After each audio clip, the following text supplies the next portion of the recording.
So you need to have an SOP, I think, for your personal life as well to keep things in 100%. balance. You can't Yeah. just go, I'm done. You have to Yeah. be structured with that, or you will gain 50 pounds and 100%. 50 people will quit too. And it just one bleeds into the other if you don't have all these processes. From 20 to 30 sub-trades per job. $35,000 a You week. will be licensed 10 years next year. You've mastered the trade. Now you need to master the business.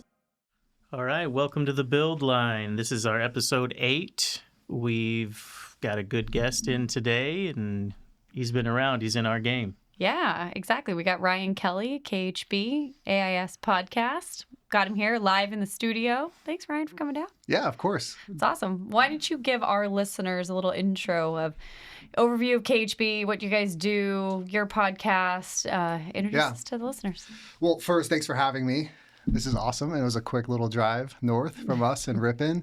KHB started, incorporated in 2020. Thick of the pandemic, we got licensed end of 2020. Our first calendar year is 2021. But KHB was originally Kelly Home and Business. And like most guys in construction, you're doing side work. And I wanted to start marketing that side work. And then my business partner at the time, full-fledged, incorporated, just decided to take the leap of faith. We then changed it from Kelly Home and Business to KHB. One, because I didn't want my name. And I know, Brewer, you have your name in it. Yeah. I'm not sure. I just didn't. In retrospect. Yeah, maybe Tankersley. not. Yeah, same. Oh, yeah. So I kind of wanted the separation a little bit from that. So we started KHB with really honest intentions. We wanted to be kind of a for the people, by the people construction company. I come from the field. I've been in remodeling. I've been a carpenter. I've been in public work. And I know the cultures of those companies. I'm working for different contractors. I wasn't necessarily treated how I would want to treat someone else. And so that was one of the big premises of KHB, was just be for our people. And that's one of our core values, so people first, clients and employees. But yeah, that's really why we started it. Another big driver for me was I just had my second son at that time. So I had our first child in 2017, and I was working for another contractor, and it was very low pay and demanding, and I didn't have control over my schedule, and it just didn't really fit. And then I got that opportunity for public work, which was all prevailing wage work. Nice. So I'd go from making, at that time it was like $22, $23 an hour in the private side to $75 an hour on the public work side. Yeah. And that was a pretty easy decision. But with that, once again, there was no work-life balance. We just had our second child, 2018, and then I was like, I need to figure something out here. Yeah. Because it was getting to where, when I was growing up, my dad was the football coach, right? He was the soccer coach, the baseball coach. And I could just see, there was one day I worked 30 days in a row. Didn't get paid double time. Wow. I only got paid time and a half on Saturdays. And it was like a clerical thing. They said which now I know is BS. And I totally could have got a fat labor lawsuit. But I didn't know. I probably wouldn't do that anyways because it's happening to me. But at that time I was like, what am I working for? Really, I haven't seen my newborn child in basically 30 days. Mm-hmm. I'm working 6 a.m. to 6 p.m. I'm driving an hour to work, each way. And it just wasn't a very good, I'm not a big proponent of work-life balance, especially as a business owner, but control's always been a reoccurring theme. I want control over my outcomes. So yeah, I quit that job and then hit at that time, my best friend of, probably 10 years up to start the company and never looked back. Wow. Nice. Yeah. And this is out in Ripon. How do you say it? I go Ripon. Ripon, yeah. It's Ripon. We started in Modesto. That was our first shop. I live in Turlock, which is about 20 minutes south of Modesto. So then in 22, we moved to Turlock, which was great. And then we went through an acquisition at the end of 23, and they just had a better location. Logistically, Ripon is right on the 99, 120. A lot of our work is Manteca, Tracy, Livermore, Pleasanton. Even up here, we just had a job in Davis that we just finished up. And so Ripon made a lot more sense. Mm-hmm. So we moved to Ripon beginning of 2024, and we've been there 2 years now. Oh, wow. Nice. Yeah. Good. Yep.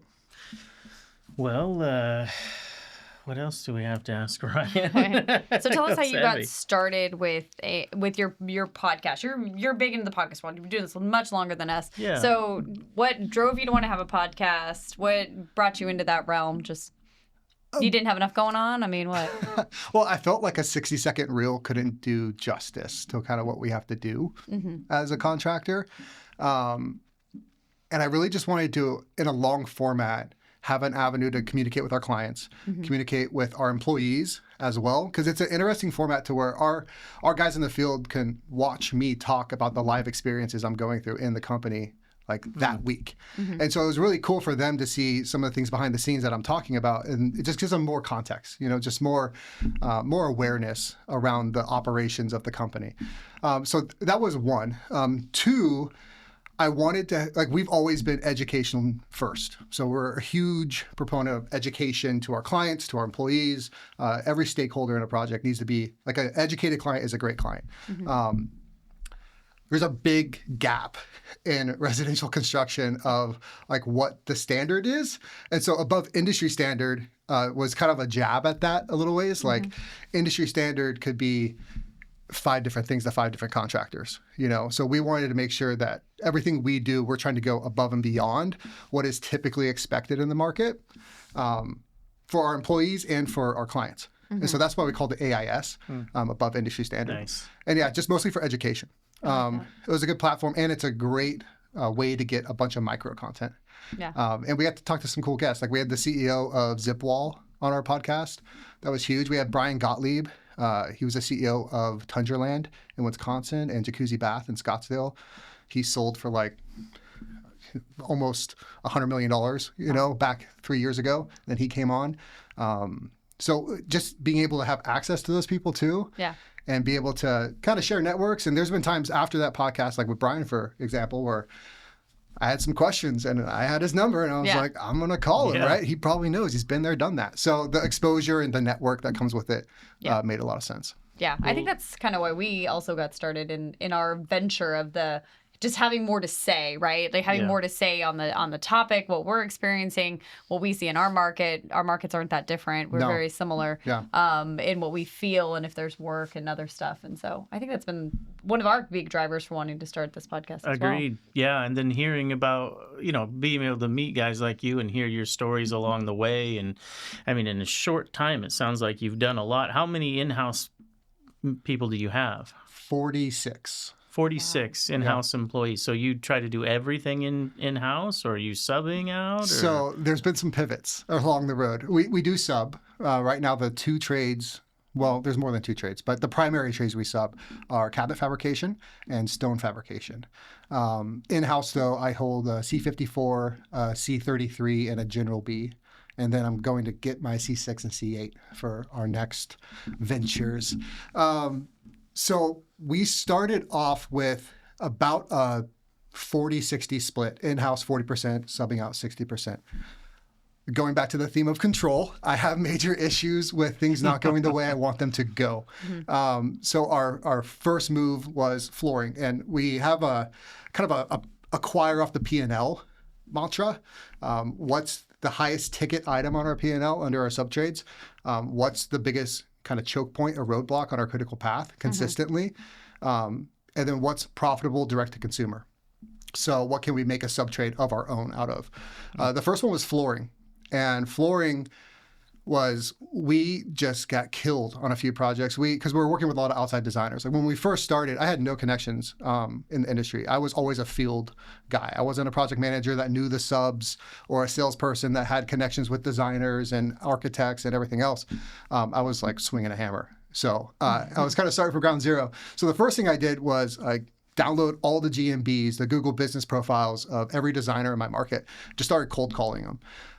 Now these designers, once again, residentially, there's not really a bar of entry to that. This could be someone that just does mood boards and Pinterest and has their chuck in a truck type contractor to come help out on their jobs. Yeah. They pick pillows. Yeah, they pick pillows. Pretty pictures and pillows. Yes. Yeah. It's great. Needless to say, we ran into a lot of issues with subcontractors because we were using an extension of their network, but our name was on it. And so that was an issue starting out. And one of them was flooring. Like, I remember we had engineered hardwood floor. It was probably like 4,000 square feet, home in Livermore. The designer sourced the floor. The designer obviously wanted to purchase it because they mark it up and do all their stuff. And then we were basically the conduit of money going through. So we invoice the client. We pay the designer in full for that floor. They never order the floor. And it's coming from the East Coast. And it's, we're checking in 2 weeks before because the floor needs to acclimate. And we need to get this going, get that floor delivered. They never made the purchase. Oh, wow. And it delayed our project, I want to say 4 weeks. Oh, wow. Or it just stood still. And at that point, it was like a vendetta with designers and subtrades too, because then that subcontractor just basically told us kick rocks, because we had no rapport, we had no standing, no reputation yet. And that was kind of our first impression. And then a second time with a flooring company, we actually got in our first lawsuit in 2021 with a flooring company. We had you guys might remember the Chinese flooring, the SPC, like the rigid polymer core floors that were just kind of a bad batch from China. We had 75% of a house buckle and break in half all the time, like just destroyed, right? We go back to our flooring vendor, who I cannot name. And we had a dispute because they wanted us to cover it. And I'm like, no, this is the whole point of subcontracting this thing. I didn't buy the floor. I didn't install the floor. Fix it. We got screwed there too. So that was really my resolve to okay, flooring is our first linchpin we're going to do. So we made a merger in 2022 with a flooring company, brought them in-house. And actually since then, that has dissolved as of this year, January 1 of 26, dissolving that because the acquisition in 23 kind of covers up for it. So a lot of our people, probably 30% of our staff was through acquisition. The next acquisition was a tile and stone company that already had 16 employees. And then they came on board. And then next is, I have a list of licenses I'm going to be getting and companies I'm in talks with right now. We have a few LOIs out, and I'm always, that's kind of almost my full-time job now is just recruiting talent and high ticket sales. So I'm always looking for something to acquire or something to merge or something to make not only our lives easier because we have control over the process, but ultimately our end user, our clients, right? They get a more streamlined process. They get a more just cohesive team with everything because it's all under one roof. So that's the goal at least. Having 49, how many? 43. 43. Yeah. How do you keep all them busy? How many projects are you doing this year, will you say? Yeah, on the tile side, I believe we did just under 300 projects. Oh. On the KHB side, we did about 50. Wow. Yeah, and then there's a lot of spin-offs of that. A big thing right now, we just got our painting license, and we just spun up a brand, Done Painting, D-O-N-E painting, because we already have painters in-house. We're doing a lot of paint in-house anyways, but we're outsourcing some of it, but I'm 1 or 2 hires away from just completely subsidizing paint and having that subcontractor gross profit just fall to our bottom line. So we spun that up. And now every job walk I'm on, I'm upselling paint. I've sold 3 full home painting jobs in the past month. Just on job walks we already had organically for KHB that weren't necessarily a fit for us, but our painting team would love to paint your house. And so it just gave us more avenues. Wow. Yeah. Well, congratulations. It's a lot. That's amazing. A lot. Yeah, it's a lot going on. But really good operators, though. Our tile company, he's been in the game 20 years. I probably work 4 to 6 hours in the tile company a week. It's a pretty, up front, there was a lot of systems we had to bolt on and a lot of tracking. We're very data driven. So there was a lot of systems we kind of had to assimilate to on their end because they were coming from pen and paper pretty much. But once that got onboarded, it's probably 6 months of a heavy lift. Yeah. And then after that, everyone kind of just started checking their boxes, doing their job, and it just made sense. What about, 4 years in, you're acquiring this, acquiring that. How does if you can tell us the financial part of that. How do you approach somebody financially and say, this is what I want to do?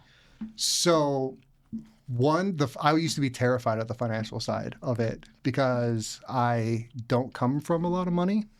And money kind of had that stigma, right, around it. So that was probably honestly the toughest part. It's like, what's in it for them, especially like on a merger. So all of our acquisitions have been zero cash out of pocket. So there's been a big belief in my mission at KHB with these other owners, and going to a subtrade and asking them, hand over the keys, we want to take over. That's a very interesting conversation to get to. But every single time it's been well received, just because of our people. Our reputation has been huge, and then our track record of success. Because we kind of came into the market, and no one, I'm not going to say no one, but not many individuals have been able to do what we've done as a team, I would say.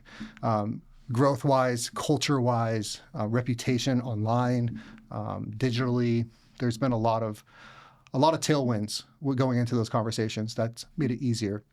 But I've also been laughed at. Like, I've been totally laughed at and shot down. Like, we were just in an LOI for a cabinet company, and I'm actually terminating it this week because of some other stuff. It just doesn't make sense. But super key man, owner operator, been doing it 35 years, no CNC equipment, like all by hand. It's him and his wife and his son that are doing it. Now, situations like that where there's a strong emotional like he's at the end of the road, right? Like my whole thing for our subtrades is like, come on board, because I don't care about money. Like, that's the biggest thing. Like, we're an open book, so they see what I make every quarter, transparently. So there's not really any barriers of information, and so it's very open. They're a peer with me. Like, I'm not their slave driver. Like, I'm willing to put in the 78 hours a week to make this work too. And I think there's a mutual respect, I would say, across those. Whereas the LOIs I've been in that are on the tail end and they're retiring, and this is their whole life work is going into their business and now they're leaving it, that's a much tougher That's an emotional conversation. Yep. Yeah.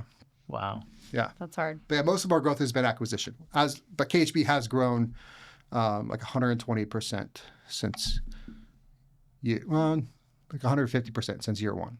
That's wild. What does your management team look like? How are you taking on these companies? And then to your point, you're like, we're not worried about the bottom line. How are you structuring this of like, who's making that decision of what we're going to acquire next? And it sounds like a lot of cooks in the kitchen. Well, currently I'm the only cook. I had a partnership split. My original partner, he is no longer with the company. That was back in beginning of 2024, so February of 2024. That's a whole story. That is, now looking back on it, kind of funny, but not at the time. So I'm treating each subtrade and acquisition as a business unit. So own chart of accounts, own org chart, their own systems, and you can think of like a ERP system, right? Like, they put in their information, it trickles, and then I have a master dashboard that I can drill down into each business unit.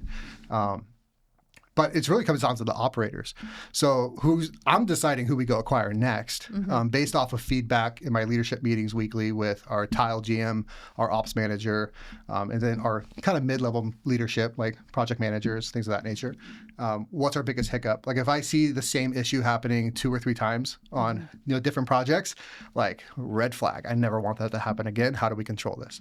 And oftentimes it comes down to sub didn't finish on time, or materials didn't show up, probably because they didn't order it, or manpower, staffing issues, to where I want to have the lever of economy of scale to where if KHB is super busy, I can pull my helpers from hometown to help over here.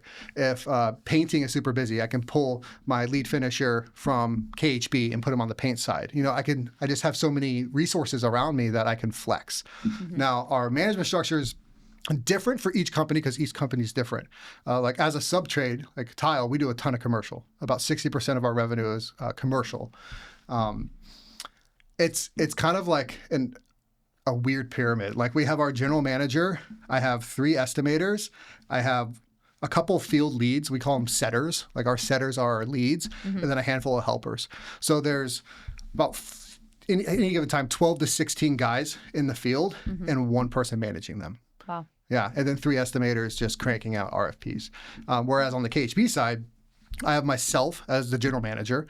I have an operations manager, project management, superintendents, field lead, and then field staff. So there's a lot more rigorous process there, especially on the reporting side.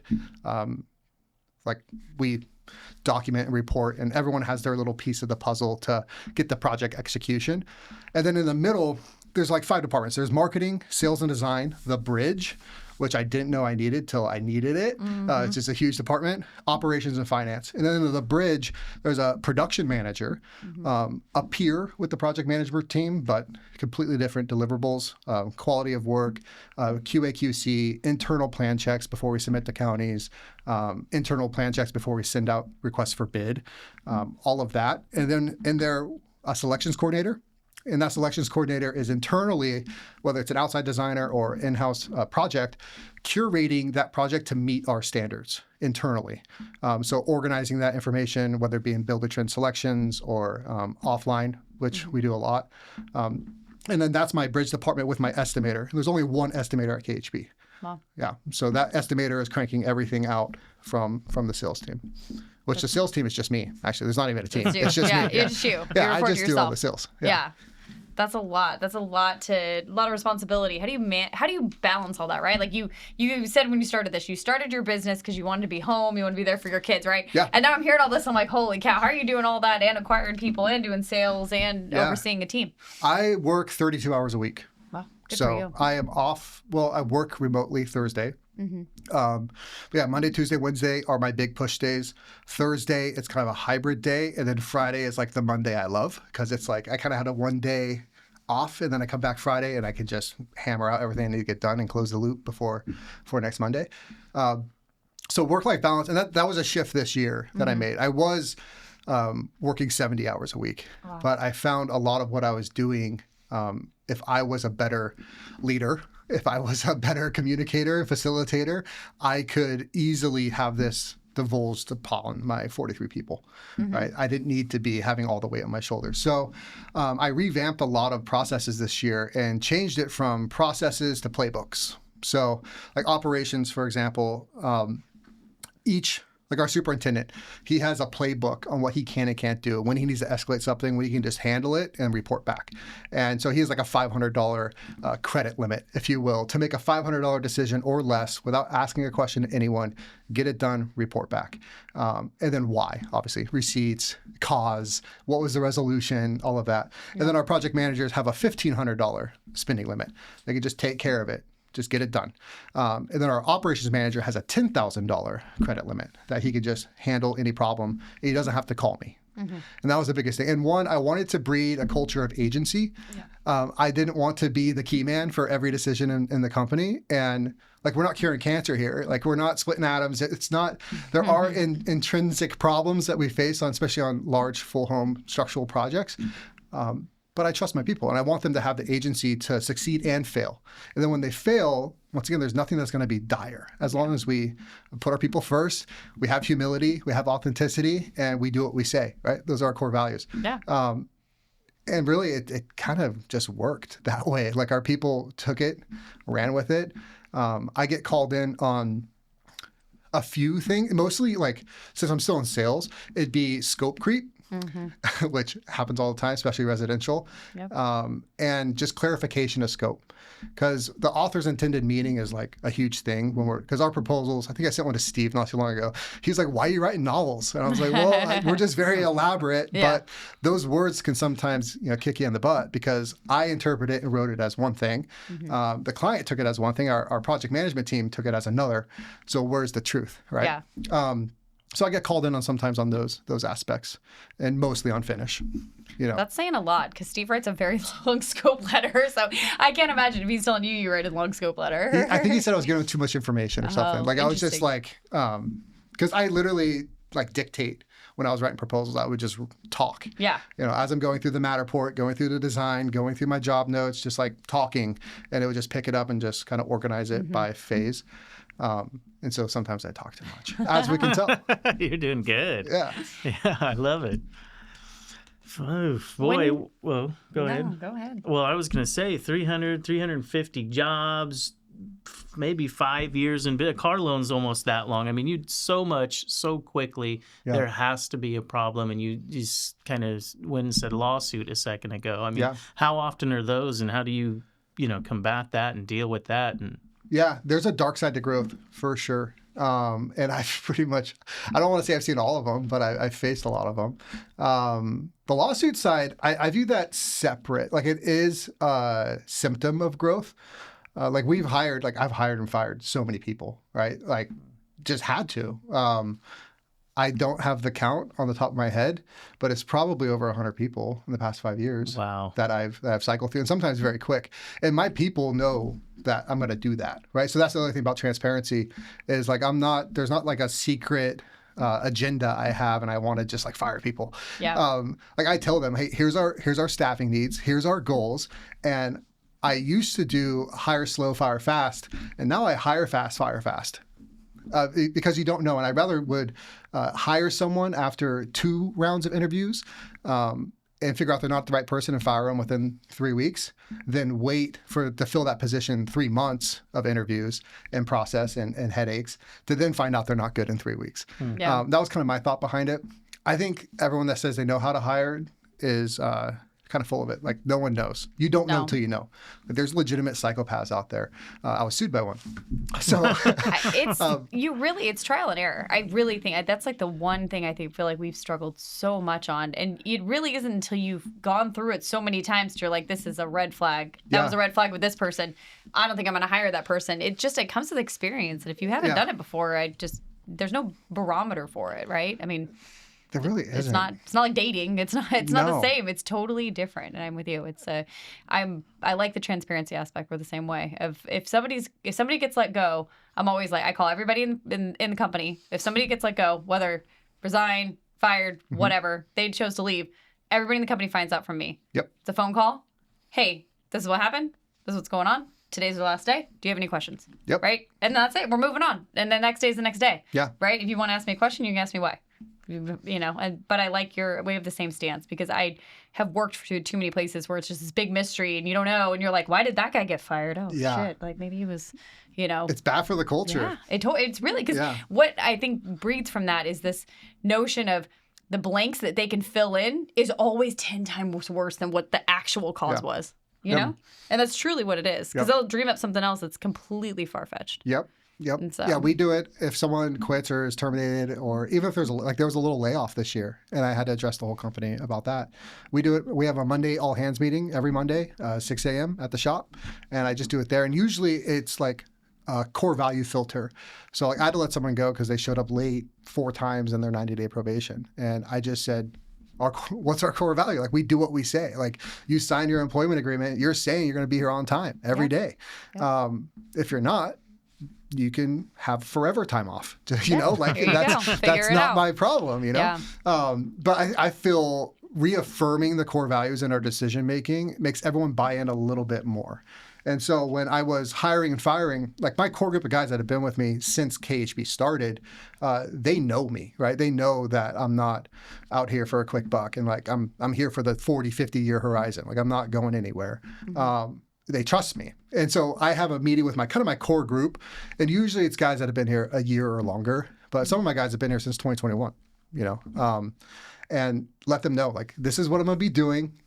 And I want your feedback. Like, please tell me how this person is, because I'm going to heads are just going to start rolling, every week. And I'm going to let you guys know why, he's not here because he didn't put our people first, right? Like I had one guy, hilarious, nice kid, helper, vaping in someone's living room. Like, what are you're that's like the most selfish thing. Like, you're literally putting yourself first in front of the client's home, their needs. Like, what are you thinking? Stuff like wild. That. Yeah. So, yeah, I hire fast, fire fast. The lawsuit side of it is you're going to get a bad apple. Like, we've had, so none of our lawsuits, aside from the flooring, we did lose the flooring one. Which that was at the time when my partnership, and I also want to clarify, when I said psychopath, my ex-partner isn't a psychopath. Our old GM 100% psychopath. And we, like, for him, for example, Who hired him? Yeah. Who picked that guy? my ex-partner. But like, so he was running our whole Tri-Valley division. So we have a satellite office in Pleasanton, full org chart out there as well, superintendent, project manager. But at the time, he was our general manager running our projects as a project manager and also doing sales. He was kind of the fix-it guy, right? He was a jack of all trades, lots of knowledge. But then it turns out he was running projects under the table while he was working. Like, he upsold a whole hall bathroom to a client, facilitated the whole remodel under our home edition, and was getting paid directly from the client cash to do this job while he was on our job. Wow. Yeah, and we caught it, terminated him. How'd you catch it? Labor lawsuit. Well, it was actually Home Depot receipts. It was job costing. Oh. So we do weekly whips. Yeah. Which this is, if there's any reason to track our numbers at scale, like, it's a huge one. We caught it pretty quick. Yeah. And then I actually didn't fire him off the bat. I started being more present and started giving him more opportunity, basically more news to hang himself with, I would say. And I was out there a lot more. We'd go out to lunch once a week. We'd be buddy-buddy. And then it just started unraveling, like, the more I just dug into it. And then I terminated him. And then he sued us for... It was actually, he didn't technically file. It was a demand letter from a labor firm for basically we worked him too hard and he was too stressed and there was a punitive damages and all this stuff, you know. So He was Those are stressed. always He my was favorite. stealing. Yeah. Isn't that great? That'll stress you out. So Theft. fun. yeah, and then we Yeah. get some, like, we get the classic lunch, the lunch one. Those are the low-hanging fruit. You're working them too hard. They weren't able to take their lunch. Yeah. Weren't able to take their breaks. The lunch lawsuits are just silly. Yeah. And we've had to get a little bit more corporate around that stuff. Like, every Monday now, everyone signs off that they took their breaks and lunches for last week. Our daily reporting too, like, unfortunately, we had to implement a write-up policy if you're not doing your daily reports that shows you did your lunch. So just things like that. Isn't it great how policies like that are developed from Yeah, bad apples. and getting sued? Yep. And getting sued. Yeah. And literally that meeting on Monday, it was like, well, guys, I just got served and here's what's going to change. And unfortunately, like, I'm not going to put everyone else through this financial headache. Because obviously, if I get sued, like, the company is taking a financial hit, right? Whether we have to settle it or go to court, whatever, like, we're taking some sort of hit. Even if it's just a mental strain on me, like, if I'm not 100% day-to-day working on what I need to do, company's taking a hit, right? So I told them, I was like, you know, it just sucks that one instance is now going to change the policy for everyone. And if you don't follow it, we are going to follow through with write-ups and termination for taking a freaking lunch. Like, just take your lunch. Yeah. Half the time we buy the guys lunch, so I know they're taking it because I got I got the round table receipt. I heard, like, Yeah. $200 later Yeah. for 14 pizzas. That's so true. You know, let's just go back. So you're doing so much, 350 jobs. Let's just make up a number, $10 million in revenue a year. Some would say, well, shit, I can do 10 million and do 12, 14, 15 jobs. Mm-hmm. And what do you say to that? And was that a choice for you? And are you like at it and do it with 15 employees and some a good subs? Like, what do you think to that? I would say I'm making money the hard way. That's for sure. That's ultimately the goal for KHB as a brand. Actually, we look up to you guys over at Tankersley so much with what you guys have built with your brand and the projects you take on, the quality of projects. That is the goal for KHB. I would rather do 10 million and 10 projects rather than get there with 350. Yeah. It's a lot of moving parts. But we don't want to leave anything on the table, though. So you're just going now, going hard, and maybe dial it in later type of thing? And you might have to lay off some of them 40-something people if you don't have 300 jobs to put them on. Well, there's solutions to that, too. But with KHB, we took on what we had to take on out of necessity. We didn't have a growth plan or any business experience or any management experience. Like, we were going to hard knocks, PhD level, right? Like, figure it out. So we were taking, like, from the start, French door replacements. Like we would swap out so many of those 6.0 picture windows and living rooms for French doors. That was like one of the things we took on. And we got known as the French door guys, right? It's like, well, I don't want to be the French door guy. Like I want to do some bathrooms. So we start doing some hall bathrooms. And we get known as the bathroom remodeler guys. And then we start doing kitchens and then full home remodels and then additions to where we've doubled our average job size the past 4 years. And that's the goal, is to keep doing that to the point where KHB is doing 10 million off of, 10 projects. We just have $1 million average ticket. And this year was actually a big year for that. Like we had our biggest project to date. It was a $1.8 million custom build. Biggest job we've ever taken. And you get more of what you put out. Yeah. Like social media, if you put out whole bathrooms all day, well, guess who's going to be calling? People that want their whole bathroom done. But if you put out there a $2 million renovation or a $3 million custom home, who's that going to attract? Well, one, it's going to build envy. It's going to build scarcity. It's going to build all the things you want around your brand. And then you're just going to be picking the jobs. You're picking the clients you want to work with. And that's the goal for KHB. Now, but we've already built that clientele. Right, we have hundreds and hundreds of contacts of people who just want their big light box out of their kitchen and just put can lights in. Well, KHB can't afford, the price tag on replacing your light box with 6 can lights is just astronomical at our overhead level. So one of our big initiatives next year is Next Day Fix, which is a concept I cooked up in 2021. As of right now, KHB only serves 36% of their raw leads. So there's 64% or so of leads that we don't capture due to either not being a client fit, not being a scope fit, timeline, budget. We get a lot of bathrooms where it's like, I have a $10,000 budget. So with Next Day Fix, we're going to be able to solve that problem. We're going to be taking projects, $20,000 tickets and less, 1 to 5 day duration of scope. And it's also going to be our in-house warranty department. So we're going to subsidize our warranties because we do so much in-house. We get warranty. We get warranty for paint, flooring, you stucco cracks, you name it, we get the warranty. So that Next Day Fix department is going to be our warranty department and small works department. And that comes with another merger. So next year, we're merging with a home improvement company that's been around for about 8 years. All they do is small work, hundreds of contacts of clients that they've done small work for. And that's just building, it's kind of like a lead loss in a way. Like we're going to go change out a toilet, give them a home report card of the home quality. You need to change your filters, drain your water heater, this, that, and the other. Can we come back next quarter and check on these things again? So there's subscription angle there. There's kind of a lead loss to get them to a bathroom remodel, like where they're changing the toilet out. We know there's a bunch of dry rot under the toilet. That's a claim as well. Let's bring that up. And then it just opens the door to restoration, opens the door to bath conversions, 1 to 2 day, Kohler, Sterling conversion kits. I've been talking with them about doing some stuff. And of that revenue, I did super conservative. If we only capture 20% of that 68 or whatever percent it was, at the average job size, there's $1 million sitting in our CRM. Right now, of people we haven't served that need our service, but contractors our size can't do it because it's just going to be too expensive. So that's the play to kind of keep job security for the guys, one, and just kind of subsidize all the little warranty parts and pieces and small works jobs, and put on a subscription model for all the other subtrades. Because once again, we have a painting license, flooring, tile and stone, general B, we're going to get HVAC, C10 electrical. So they need a main service panel upgrade. When we're the first ones there, we know, we tell them, we upgrade their panel. They need to repaint a drywall patch.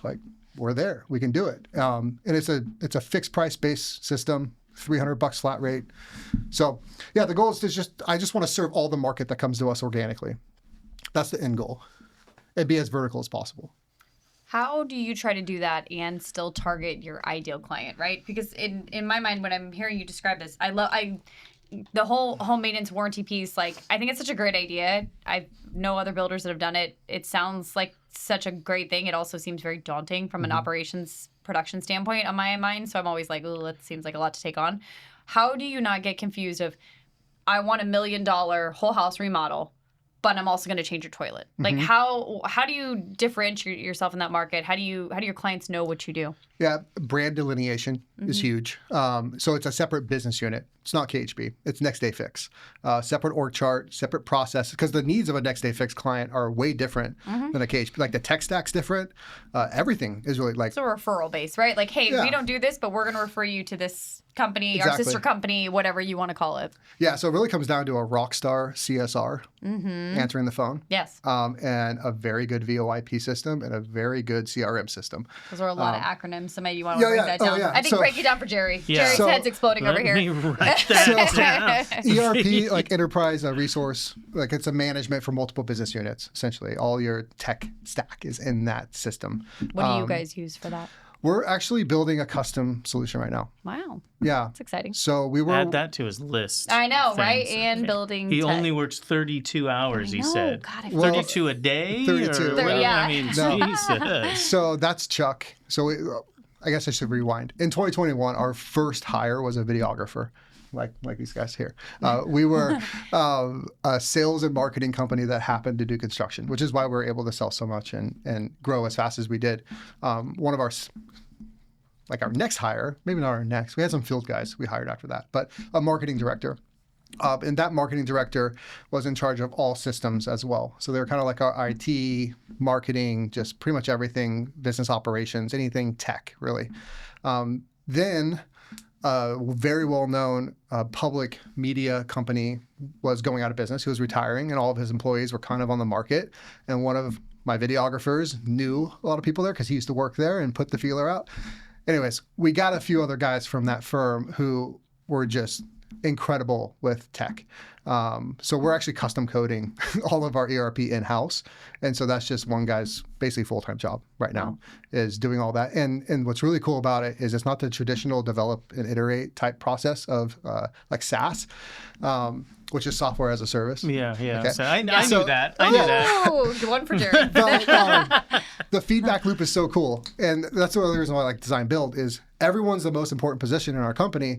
And if there's a hiccup in how our CRM, where we keep all of our clients, how that's automating, right? It's literally just like, hey, Chuck, come here, and he just comes down and just like fixes the bug like that. Right There's no call to builder trend. There's no anything like that.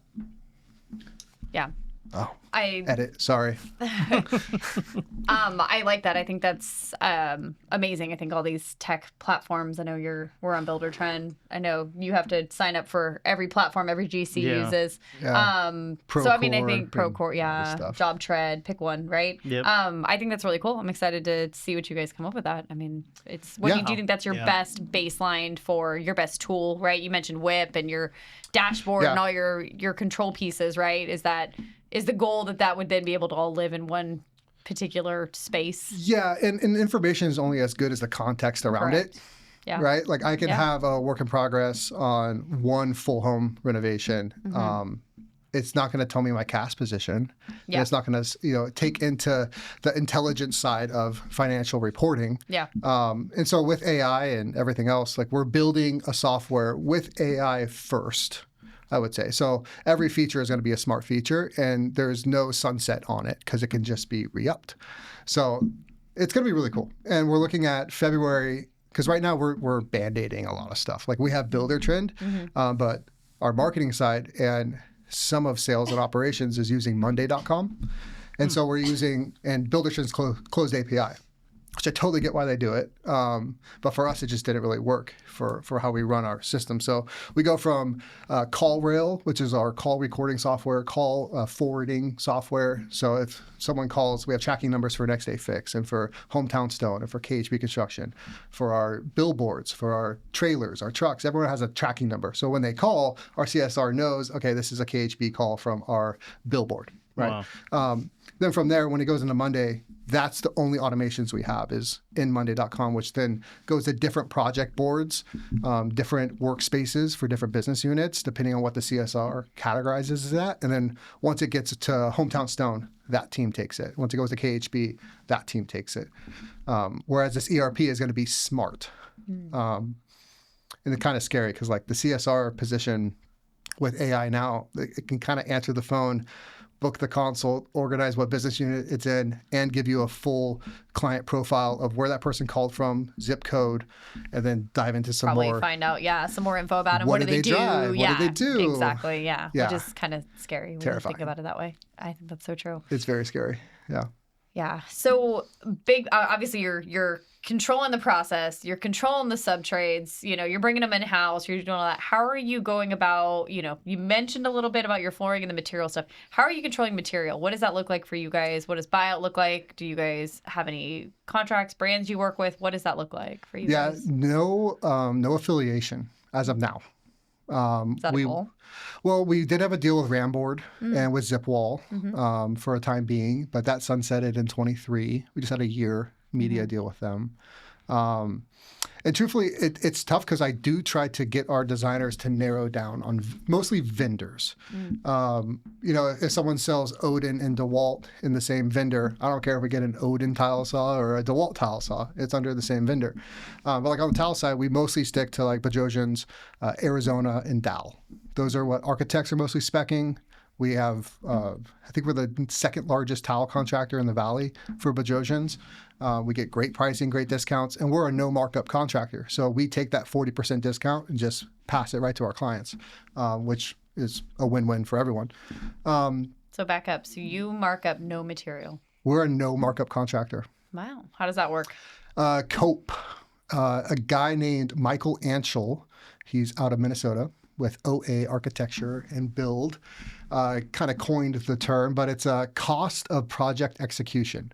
And so it's essentially kind of like a cost plus format, kind of a quasi cost plus format, but it's still a fixed price contract.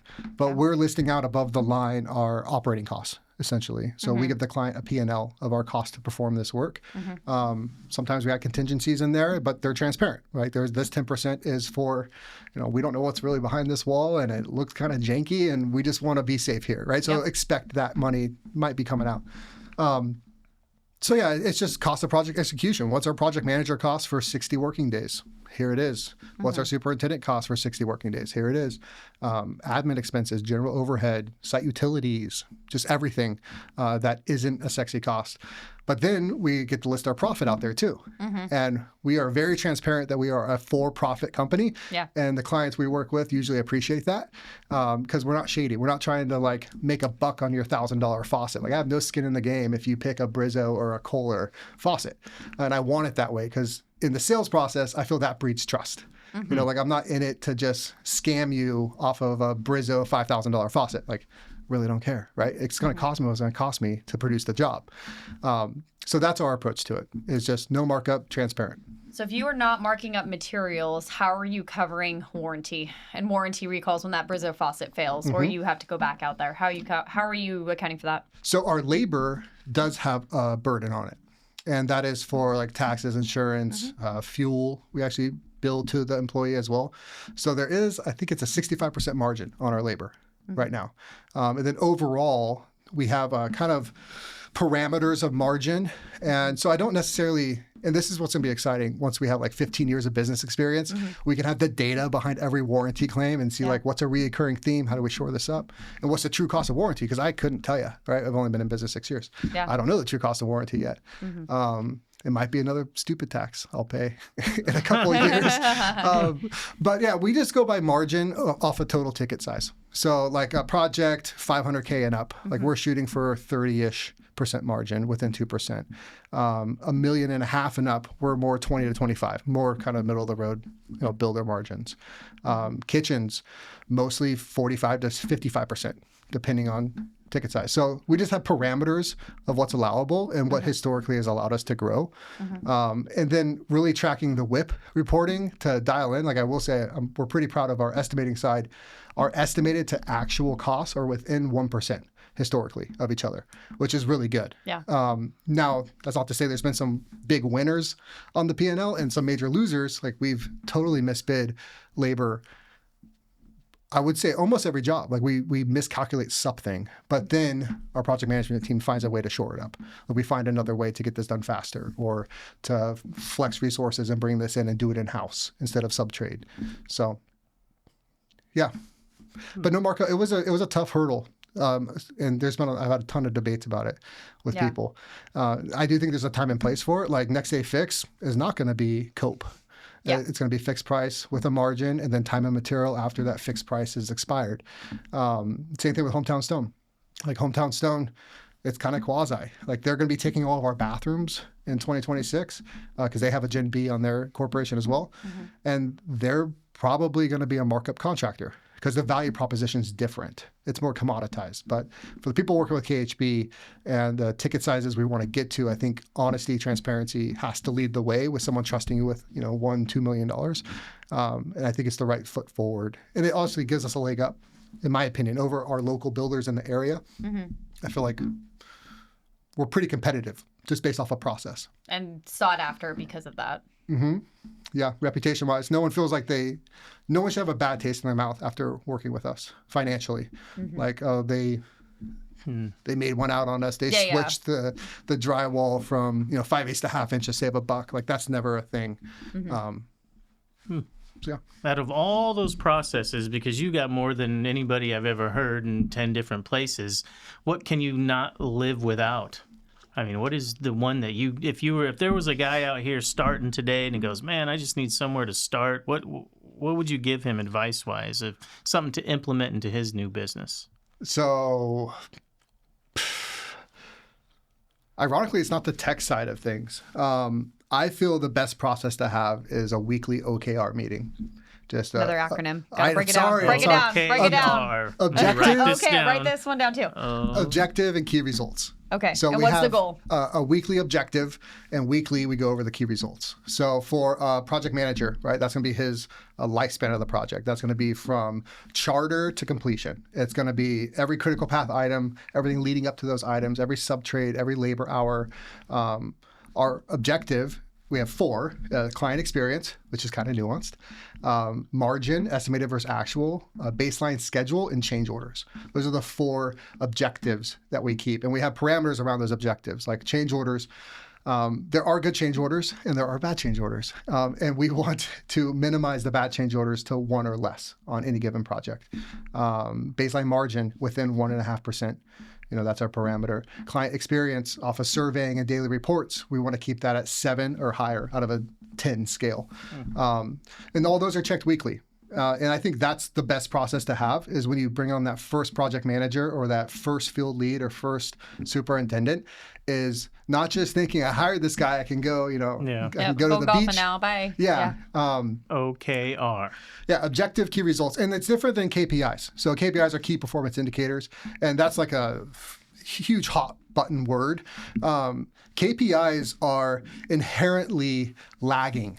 So they tell you, there's a few in the marketing side that are leading. So they tell you what's going to happen.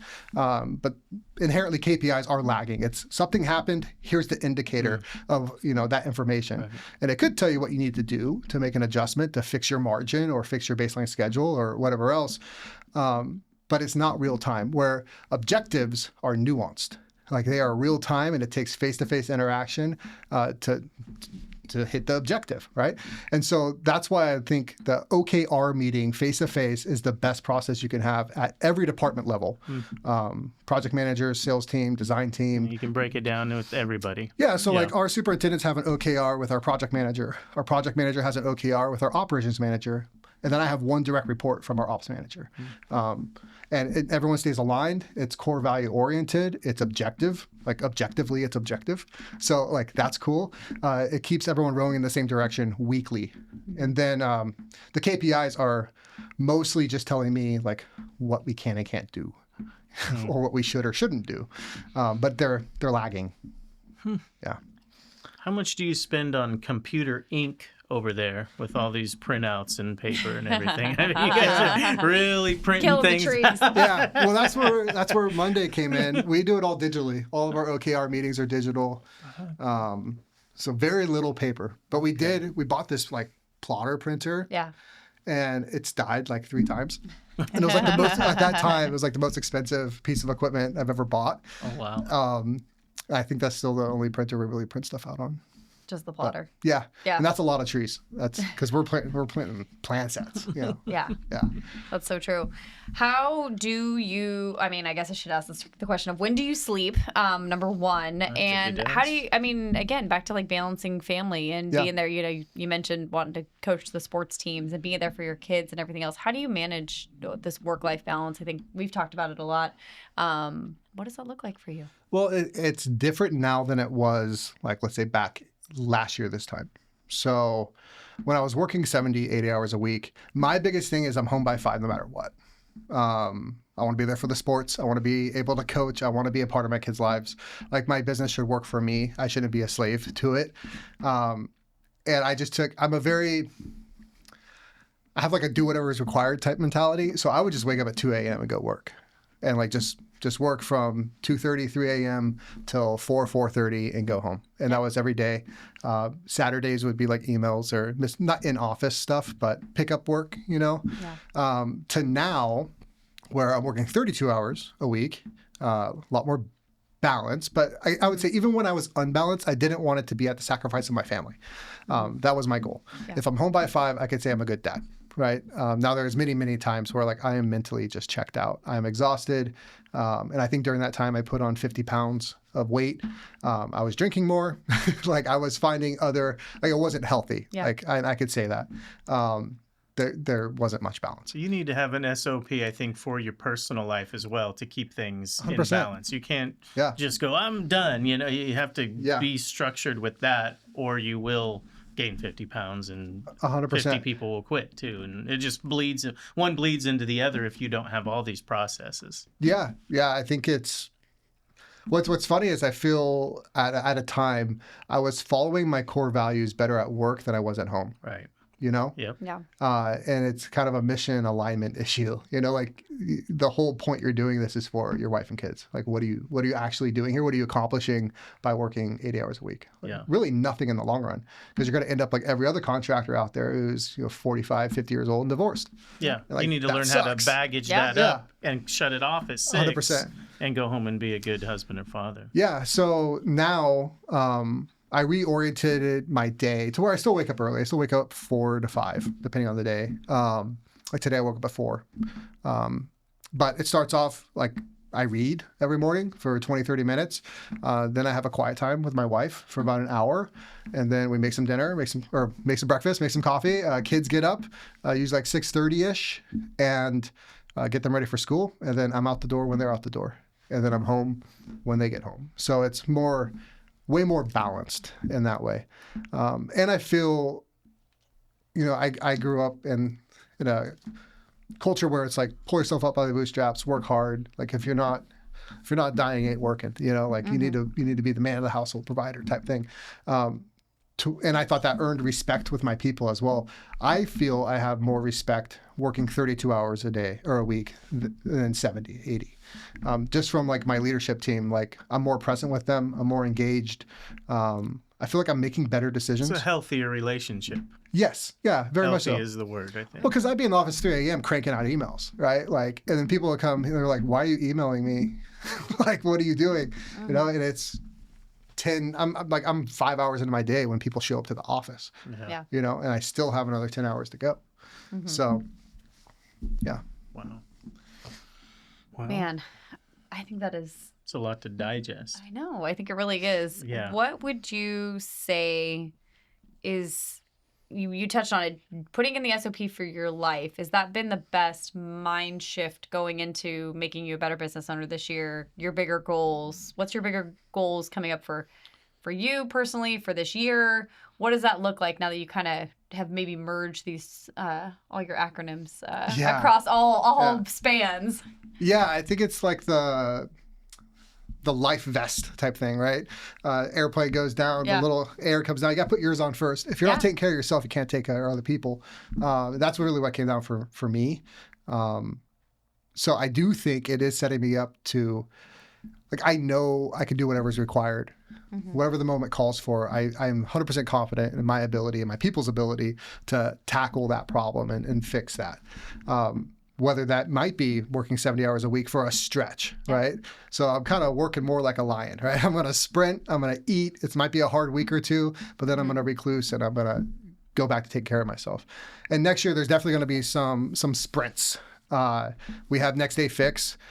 We started that brand concept in 2021 just due to demand of the leads we were getting. We did launch it and we had overwhelming demand for it to where it broke. Like it failed. Like we couldn't staff it. Logistical nightmare, especially at that point where we were.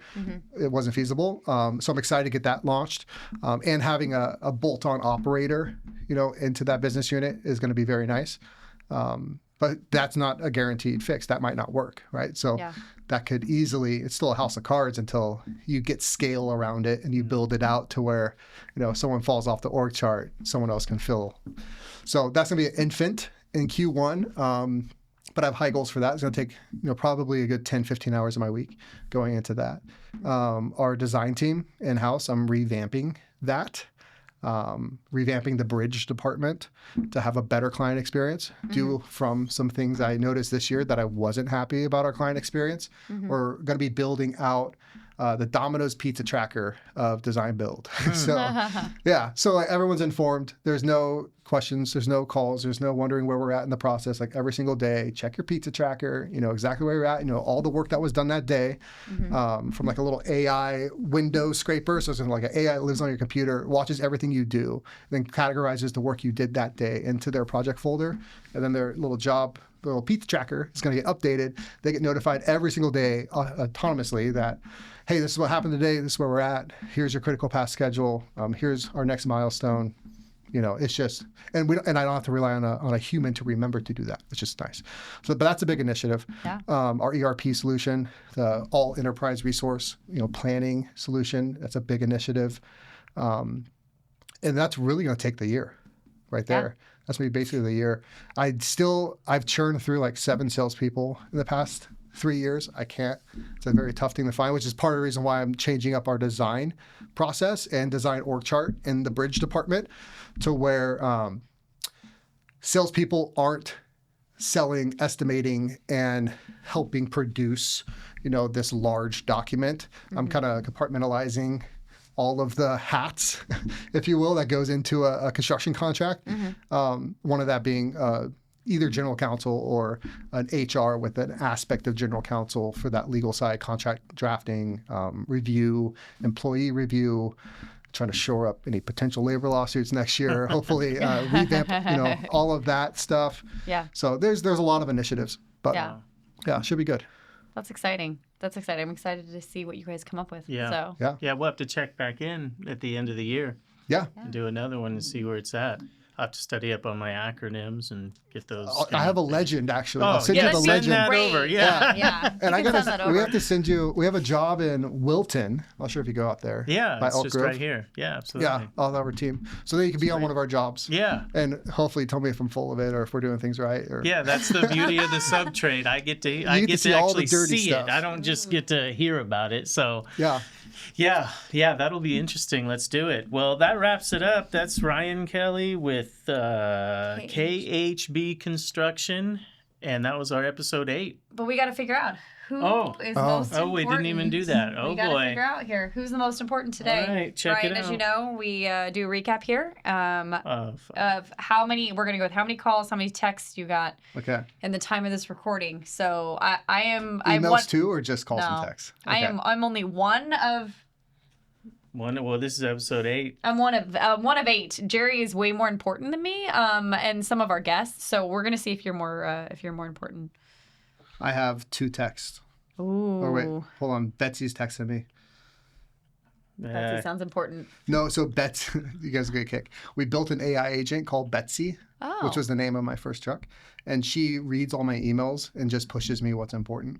Oh. Yeah, so I have need to find this person. actually from Sacramento Planning and Review, an environmental review. Oh.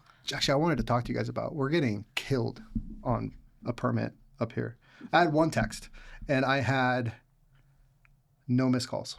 Ooh. I got 8 texts and 12 missed calls.